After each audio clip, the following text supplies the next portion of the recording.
Sahar adalah waktu singkat menjelang fajar.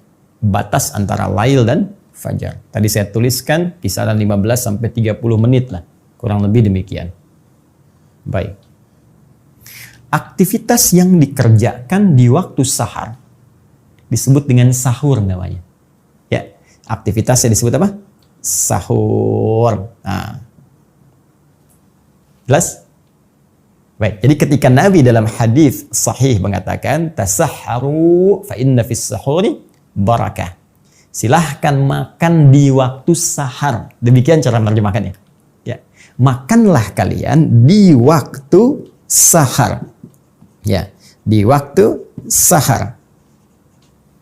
Nah, sehingga dipopulerkan makan sahur, makan sahur, makan sahur, sahur gitu ya. Nah, sahur itu artinya makan yang ditunaikan di waktu sahar.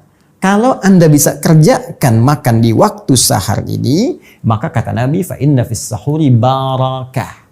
Anda bisa mendapatkan berkah. Kita tulis dengan bahasa Arabnya barakah. Ini redaksi hadisnya. Fa inna fis sahuri barakah. Apa itu barakah? Ya. Barakah itu secara singkat ziyadatul khair. Ya, ziyadatul khair, bertambahnya nilai suatu kebaikan. Ziyadatul khair. Kurang lebih begini tulisannya. Ya. Ziyadatul khair. Ya. Bertambahnya satu nilai kebaikan. Nilai positif. Contoh, maaf, pakaian ini berkah ketika pakaian ini memiliki nilai-nilai kebaikan yang bertambah. Bisa dipakai ibadah, dipakai mengerjakan yang baik-baik, kan? Kacamata ini berkah ketika kacamata ini digunakan untuk membantu melihat yang baik-baik. Itu berkah. Harta itu berkah ketika harta mampu dikelola dan digunakan untuk bisa mendapati yang baik-baik. Itu berkah namanya. Nah, sedikit tapi berkah. Sedikit terlihatnya, tapi manfaatnya banyak. Itu berkah namanya. Di sini Nabi katakan, ada makan yang berkah. Ada yang makan di waktu sahar, yang saat dikerjakan akan menambah nilai-nilai kebaikan yang mampu kita kerjakan. Nah, apa rahasia di balik kebaikan itu? Mari kita gali beberapa bagian menurut paparan di antara para ulama-ulama kita. Satu, dari aspek fisik. Ya. Lebih tepatnya aspek kekuatan fisik. Orang yang makan di waktu sahar yang disebut dengan sahur itu, ya misal kisaran 15 sampai 30 menit sebelum azan berlangsung, sebelum waktu fajar tiba, itu dari segi kekuatan fisik akan lebih kuat dia bisa menahan lapar dan haus. Ya? Karena lebih kecil durasinya sampai ke maghrib dibandingkan dengan orang yang makan di waktu lebih awal dibandingkan waktu sahar. Yang kedua, teman-teman, keberkahannya, nilai kebaikannya ada pada satu rahasia besar yang langsung diisyaratkan dalam Al-Quran, bahkan dikuatkan oleh Nabi SAW, bahwa waktu sahar ini waktu yang sangat istimewa dan waktu yang sangat mustajab untuk dikabulkannya doa. Ya.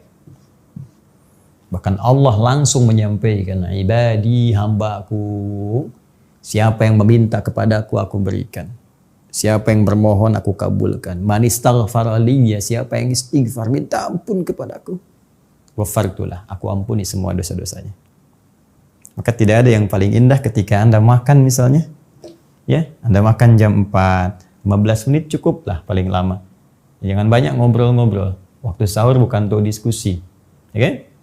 Anda selesaikan makannya 15 menit, ada sisa 15 menit sebelum fajar. Anda bisa perbanyak doa kepada Allah Subhanahu wa taala. Duduk bersama keluarga. Ajak sama-sama. Minta sama Allah. Mau minta apa? Ya Allah, angkat wabah yang tengah kami hadapi saat ini. Ampuni dosa-dosa kami jikalau kami banyak salah. Yang dengan kesalahan itu banyak ujian yang sulit kami hadapi saat ini. Walaupun kami mampu, ya Allah, dengan keyakinan kami bahwa Engkau tidak mungkin menurunkan ujian kalau kami tidak mampu mengatasinya. Minta. Ya Allah, kami mohon jadikan keluarga kami keluarga penghafal Al-Quran. Ya Allah, jadikan kemudahan bagi ayahanda untuk mencari rezeki. Berikan kesabaran pada keluarga ketika diuji dengan persoalan-persoalan yang tengah kami hadapi. Minta. Itu Itu waktu yang paling indah. Nah, jika ada satu tawaran 15 menit atau kurang dari itu, kemudian Anda diberikan kesempatan memohon dan saat itu akan dikabulkan. Kira-kira Anda mau minta apa?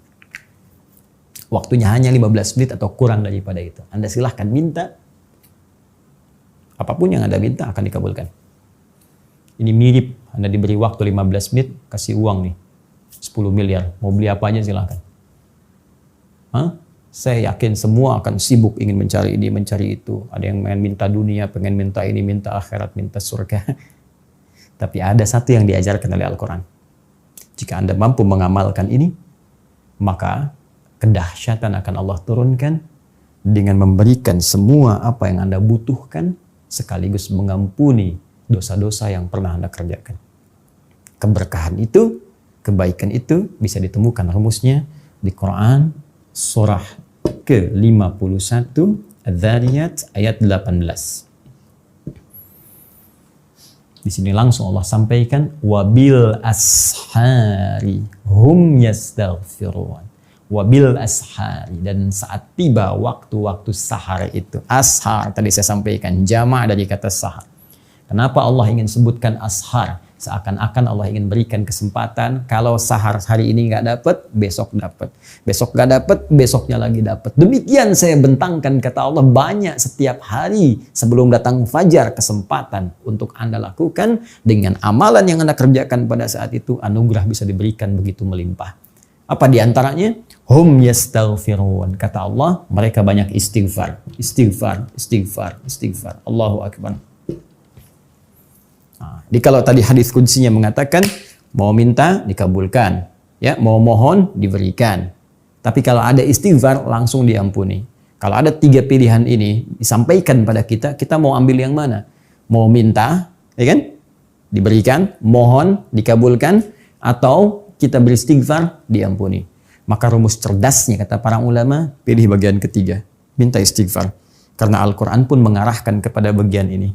Kenapa? Karena orang istighfar itu, kalau sudah istighfar dosanya diampuni, kosong dari semua dosa, maka mudah tersambung dia kepada Allah Subhanahu wa Ta'ala, sehingga belum minta pun berpotensi dikabulkan oleh Allah Subhanahu wa Ta'ala. Karena itu orang-orang dulu jika punya hajat, keinginan kepada Allah, banyak di antara mereka yang membiasakan istighfar. Astagfirullah, astagfirullah, astagfirullah, astagfirullah. Bahkan pernah saya kisahkan pada Anda, kisah tentang seorang tukang roti yang sering istighfar itu.